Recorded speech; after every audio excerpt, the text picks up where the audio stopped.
nice neighborhoods. But I should say the Jewish community was not close to the Latvian community. There were relatively few friendships. We had non-Jewish friends, ethnic Russians, ethnic Germans, but not very few Latvians. And in fact, I finished in Latvian elementary school. I was 4 years in elementary school. We were mixed class, Jewish and non-Jewish, and I really had no non-Jewish friends. None of my non-Jewish friends in the classmates in the school were friends. I mean, we knew each other. We weren't hostile, but you didn't socialize. Didn't socialize. Yeah. So there was very little support. It sounds like a very difficult situation to Yeah. have to live Yeah. through. So 10 days, so we lived in the neighborhood. Shall we continue now? Yes, Yeah. no.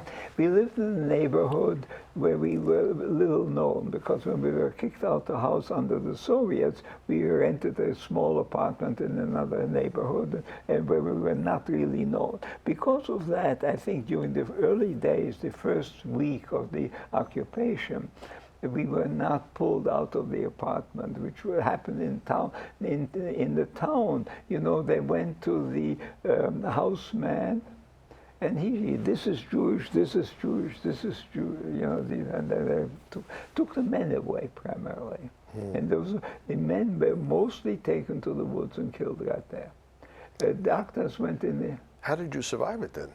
I'll tell you in a minute. How I survived was I came home with my bike in the late afternoon, around 3, 4, for dinner time was early. We ate the earliest, and my mother wasn't home anymore. This was July 8 or 9. I'm not exactly sure of the date. And my father related. The auxiliary police, these are police who dragged the people out, had come and wanted to take him to work. The euphemism was essentially, we take you to work.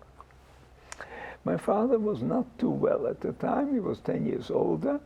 61 at this point is young. At that time it was not so young. Anyway, my mother suggested, could she go in his place to work? That was the last we saw my mother, or heard from her for that. So I come home in the evening, and my father says, oh, she should be home very soon now. She never came. Did you ever find out what happened? My father got the room. I think I know. She ended up in the central prison, which was fun. And later on, probably several months later, when the ghetto was liquidated, I think she was killed there.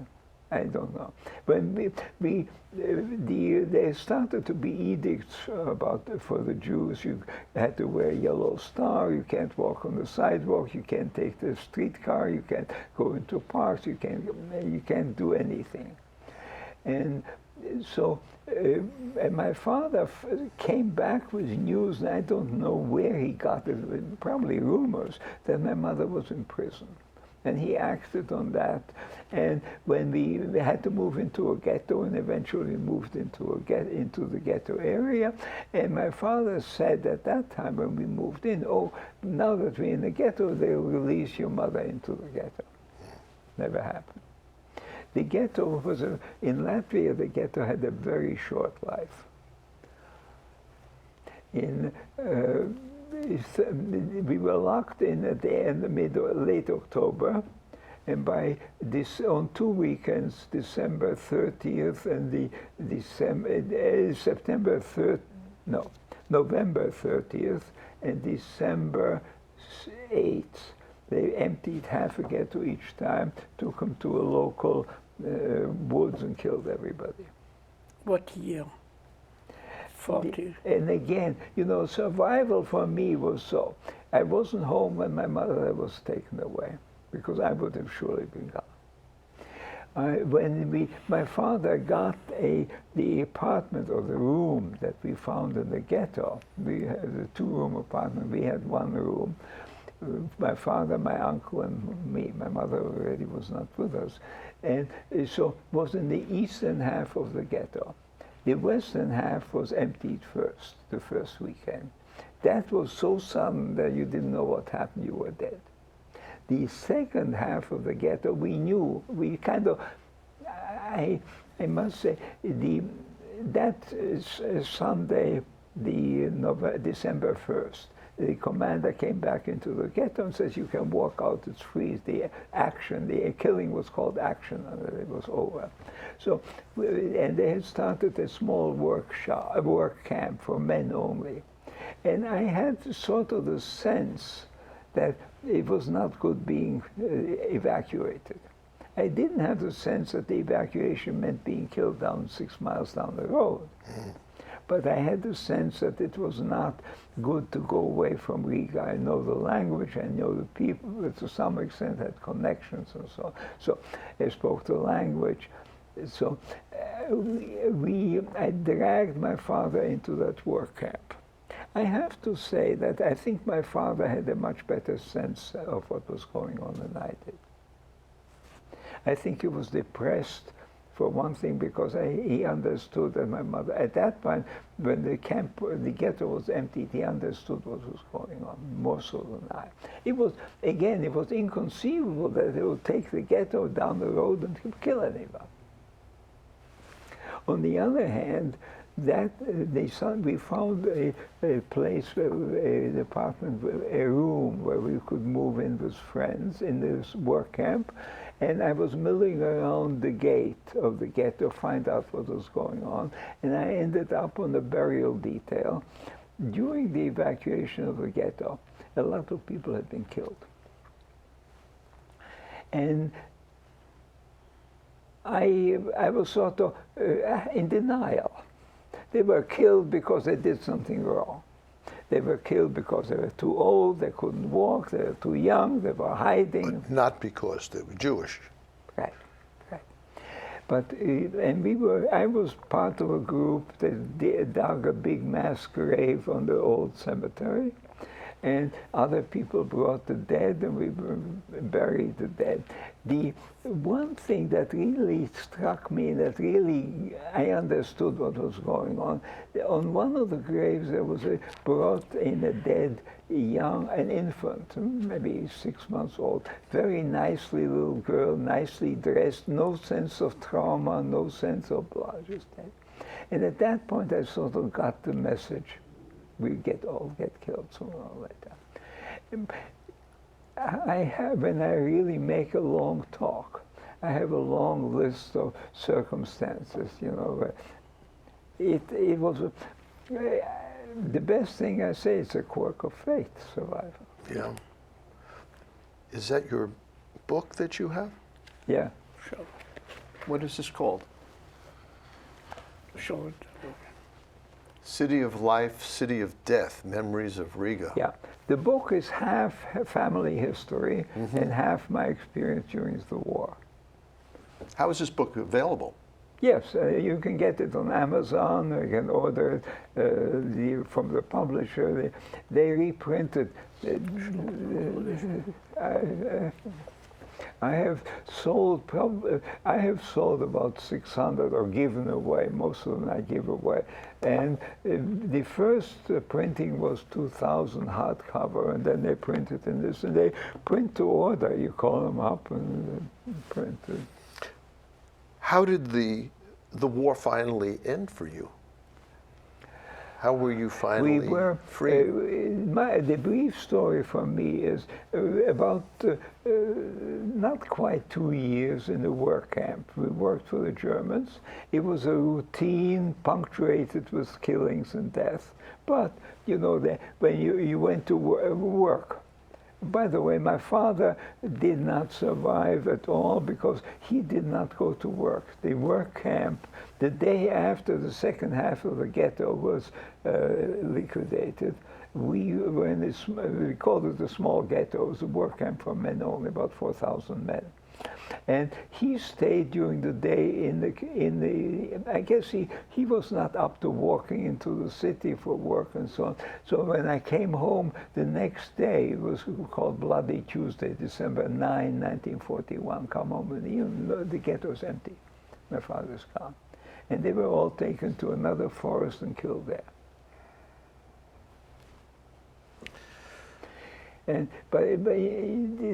So I was in that work camp for about 2 years, a little less than 2 years, and then they built a ghetto. They closed the ghettos. This was the German Jews came into our old ghetto, and we had the feeling that they were a preferential treatment, and that was totally not true. They killed the Germans. The details, I don't go into the details, but they built a concentration camp in Riga. It was kind of small, about 10,000, maybe 12,000 people. It was a hellhole. And then we managed by various crooks and bribes and so I stayed out of the concentration camp for some time. Eventually we got in there. And at this time, the Red Army, the Soviets were practically on top of Riga. And we were shipped by ship to a German concentration camp, Stutthof, near Gdansk. 10 times larger, 10 times more violent. Escaping was always a question. And for me at least, the question of corruption was, the Germans were corrupt, the Jews were corrupt, everybody was corrupt. And I knew that there was a Latvian man who saved Jews, who hid Jews. It never occurred to me at the time that without being paid, anyone would save anybody. That was a climate of corruption. Right. So I had no money, I didn't escape. Escaping was not difficult. The difficulty was where to go. At the time we were evacuated, there was a great confusion at the embarkation in the port. And I knew the area well. And I could have just walked away. But it was still sort of late fall, early fall. It was September, chilly. You have to go somewhere. You have to eat somewhere. I know the Red Army will be there. It will be there tomorrow or in a month. So I did not escape. I don't know, maybe I didn't have the guts to escape. So then we were evacuated by boat by ship to Germany, and we had visions of the ship being scuttled, but it wasn't. And we ended up in Stutthof, was a large concentration camp near Gdansk. Again, luck would have it, we were there only about 30 days in that camp. There was a typhus epidemic started just as we left or shortly after we left. I had worked in Riga in a truck maintenance depot and was listed officially as a car mechanic. I was no car mechanic, but I was listed as such. So when we were transported to Germany, I ended up in a German ammunition factory, making the anti-aircraft guns, extruding one-on-one. The idea at that point, it was part of Buchenwald, but it was a satellite slave labor camp. And the German idea was don't feed us and work us to death. 12 hours shift, 6 days a week, shift in daytime, nighttime. Fortunately, again, luck. I wasn't, they were supposed to die in 9 months. The war ended just before that. I got there in November 44. Yeah. So the short end of the survival is the U.S. 7th Army attacked Magdeburg, and one morning we were sitting all around waiting for the war to end. Everybody knew the war, Germany had lost them, but this was April. April 9th, the U.S. Army attacked Magdeburg. And one morning we get up, there's no guard at the gate where we were staying. So no guard at the gate, there's only one thing to do. Leave. Leave. Right. I was 3 other men. We left. I mean, lots of people left, but I left in a group of 4. Went into Magdeburg proper, the bombed out city, into a basement, bombed out building, into a basement, hide there. Euphoria. We were liberated. Felt of course, the Americans didn't take Magdeburg till a week later because they went south of Magdeburg, and we said, it was cold. It was cold. So we made a fire in this building, and the next thing, of course, it's a fire out of a bombed-out building. They caught us again. Again, luck. We weren't caught by the SS. We were caught by a old men and young kid guard. They didn't know what to do with us. By this time, we had managed in the building find civilian clothes, so we no longer in striped pajamas. And the story was we were Polish slave laborers. You were from Poland originally? Where were you were from? I'm a Litvak. Because the Russians came to us in 1939. Yeah. And as Max said, when Poland was divided, in our part, like in his part, the Russians came in 1939 until 1941. So at that time, in the neighborhood where we lived, and I would say we lived in the shtetl, a lot of refugees came from Poland running away from the Germans. So we knew at that time that the Germans were no good because everybody was running away. Now, to the city, I grew up, or I was born in a big city. Slonim was a big city. Riga was a big city too. Were the two places close together or near each other? No, not really. Not very far. Not very far. Yeah, it was like, let's say, like region. New England. Yeah. So within the region. Yeah, within the region. Yeah, because the Russians came to us in. So, basically speaking, how did I survive? Very simply, if it is simple. In 1941, I came from a family, we had 5 brothers, and we lived in the big city, Slonim, and it was a tradition or whatever that each year in the summertime, one of the brothers would go to my uncle who lived about 30 miles away, like in a village, in a klein shtetl. And did he have a farm or something? He was a farmer. He had a farm. He had horses, and so it was a summer vacation almost. It was a summer vacation. Now,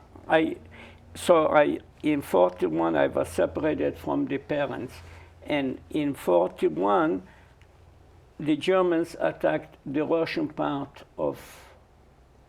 Like in 1939, where they divided Poland half and half. So, as Max said,